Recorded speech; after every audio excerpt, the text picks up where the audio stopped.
Las historias de terror tienen la capacidad de transportarnos a dimensiones desconocidas, donde lo ordinario se convierte en algo siniestro y lo inexplicable toma el control.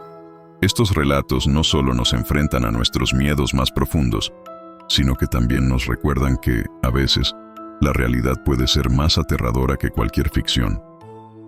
En las siguientes narraciones, los personajes cruzan el umbral hacia lo sobrenatural, encontrándose con seres y situaciones que desafían toda lógica, pero que les dejan marcas imborrables. La historia de los dos primos que decidieron ir a pescar en el aparentemente tranquilo río Chiquito esconde un trasfondo mucho más oscuro y aterrador. Lo que comenzó como una inocente aventura en busca de guapotes y mojarras, se convirtió en una pesadilla cuando un pez dorado, completamente fuera de lugar, apareció en la orilla. Los ríos suelen guardar secretos antiguos, leyendas que se pasan de generación en generación, pero pocas veces alguien las enfrenta cara a cara. El pez dorado, con su brillo misterioso, era solo el principio de una serie de eventos macabros. Cuando uno de los primos desaparece sin dejar rastro en el río, lo que parecía ser una pesca común, se transforma en una lucha desesperada contra fuerzas invisibles y mortales. El intento de rescate solo agrava el misterio. Las raíces del río parecen cobrar vida, atrapando al joven en sus garras acuáticas. La aparición del hombre vestido de negro, ofreciendo de nuevo el pez dorado como si fuese una maldición inevitable, refuerza la idea de que no es una simple criatura acuática, sino un símbolo de muerte. El abuelo lo confirma con su sombría advertencia. Aquellos que se topan con el pez dorado son arrastrados por la curiosidad y encuentran su final en las profundidades del río, enredados entre las raíces como víctimas de un hechizo milenario. La advertencia de nunca regresar a ese río no solo es un consejo, es una condena al olvido de aquellos que, en el pasado, no corrieron con la misma suerte. Las figuras de los santos y velas encendidas en la casa de la tía devota a la santería, que inicialmente parecen inofensivas, cobran una vida malévola en medio de la tormenta. Las sombras que emergen entre las ofrendas, figuras pequeñas pero llenas de una energía maligna, son más que simples visiones nocturnas. La sensación de ser observada, de estar bajo el escrutinio constante de fuerzas desconocidas, convierte el ambiente de la casa en una prisión de miedo. La niña, atrapada entre el deseo de dormir y el pavor de lo que puede acechar en la oscuridad, siente cómo esas pequeñas entidades se acercan, susurrando en el aire y moviéndose con agilidad de un lado a otro.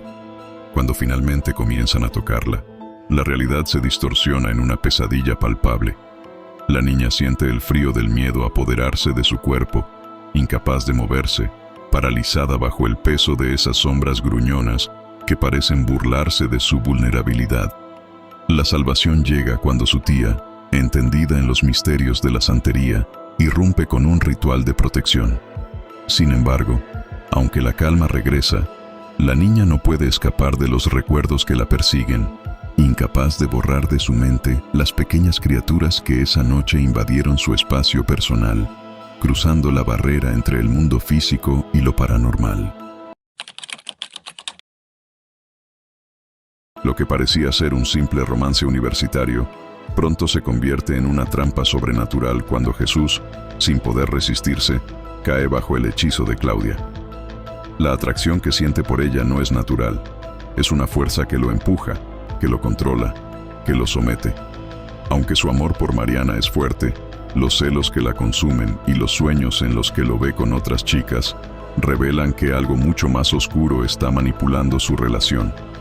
Los dolores inexplicables que comienzan a atormentar a Jesús son el primer signo de que ha caído en una red de brujería, una que no tiene escapatoria fácil. El control que Claudia ejerce sobre él no es solo emocional, es físico, psíquico, como si estuviera atrapado en una prisión invisible. La intervención de una bruja experimentada es lo único que lo libera, pero el costo de esa liberación es el constante miedo de que Claudia pueda volver a enredarlo en su hechizo. Años después, cuando ella intenta contactarlo de nuevo, el terror se apodera de Jesús, temiendo que los rituales y maldiciones regresen para arrastrarlo una vez más a un abismo del cual apenas escapó. La brujería, a veces disfrazada de amor, es una fuerza que no solo destruye relaciones, sino que corrompe el alma de quienes caen bajo su poder. El pequeño pueblo en el sur de México jamás imaginó que la destrucción de su querido santo traería consigo una maldición que mancharía de muerte y terror las vidas de sus habitantes.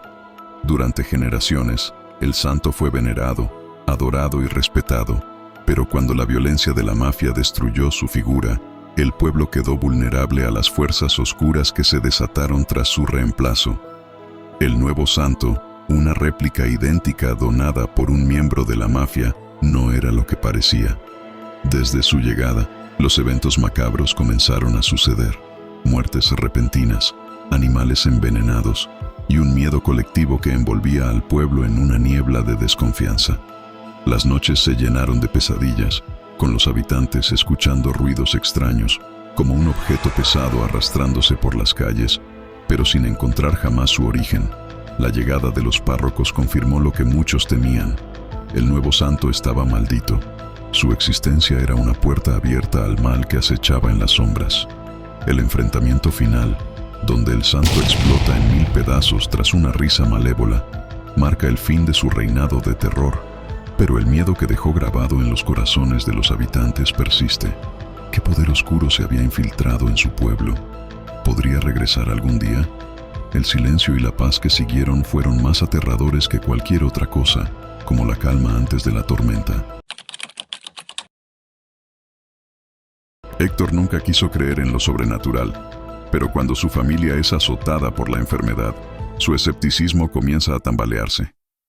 El cáncer que devasta a su sobrino y a su tía lo obliga a buscar respuestas en un mundo que antes había rechazado. Cuando su guía espiritual le habla del don de curación, Héctor lo toma como una broma, pero no puede ignorar las señales. Su primera incursión en los rituales lo deja aturdido y agotado, pero algo comienza a cambiar. Los médicos, sorprendidos por la rápida mejoría de su sobrino, no pueden explicar cómo un tumor tan avanzado comienza a desaparecer de forma tan repentina. A pesar de la ciencia y la lógica, Héctor no puede evitar sentirse conectado con lo que está ocurriendo. A medida que sus habilidades se desarrollan, empieza a darse cuenta de que el don de curación es real, pero también es un peso. El poder de sanar no es solo una bendición, sino una responsabilidad aterradora. Cada vez que lo usa, siente que algo oscuro y desconocido está observando, acechando, como si al curar estuviera también abriendo una puerta a lo inexplicable. La experiencia de sanar a sus familiares lo llena de dudas. ¿Es realmente él quien está controlando este poder o es algo más, algo fuera de su comprensión, que se está manifestando a través de él? Desde que Leonora tiene memoria, su hogar ha sido un escenario constante de sucesos perturbadores, como si fuerzas invisibles habitaran cada rincón de la casa. El sonambulismo que padecía de niña no era un simple trastorno del sueño. Se transformaba en una puerta abierta hacia un mundo de sombras, donde las palabras balbuceadas no eran incoherencias, sino susurros provenientes de entidades que intentaban comunicarse. La sensación de ser observada, como si ojos invisibles la siguieran, creaba una atmósfera asfixiante, haciendo que incluso las tareas cotidianas se volvieran una prueba de valor. El arrastre de sábanas, los pasos en los pasillos y el crujir de la madera a altas horas de la noche se convirtieron en una sinfonía constante de miedo. Lo más aterrador no era lo que sucedía, sino la incapacidad de escapar. Cada habitación, cada objeto parecía cargado con una energía que iba más allá de lo comprensible. Con el tiempo, Leonora aprendió a convivir con estas entidades. Algunas eran benevolentes, como su abuelo fallecido, cuya presencia le brindaba una extraña sensación de calma. Pero otras eran mucho más inquietantes, seres que acechaban desde las sombras, haciendo que incluso los momentos de paz fueran precarios. El miedo nunca desapareció por completo, simplemente se convirtió en parte de la rutina, un recordatorio de que su hogar no solo estaba habitado por los vivos. La tranquilidad de la noche en una playa de Mazatlán se rompe de manera brutal cuando un grupo de amigos, que solo buscaba disfrutar del paisaje lunar, se enfrenta a algo que desafía toda lógica. Lo que en principio parecía un tiburón nadando cerca de la orilla, pronto revela su verdadera forma. Una criatura de pesadilla, con características humanoides, moviéndose con una velocidad y agilidad imposibles para cualquier animal marino conocido. La luz de la luna resalta sus rasgos inhumanos. Una piel grisácea y ojos grandes y blancos, carentes de cualquier emoción. El terror paraliza a los amigos cuando la criatura salta fuera del agua, mostrando su tamaño imponente y esa inquietante combinación de aletas y extremidades humanoides. Huyen, pero el miedo no desaparece al alejarse de la playa. La imagen del ser queda grabada en sus mentes, como una advertencia de que lo que vieron no pertenece a este mundo.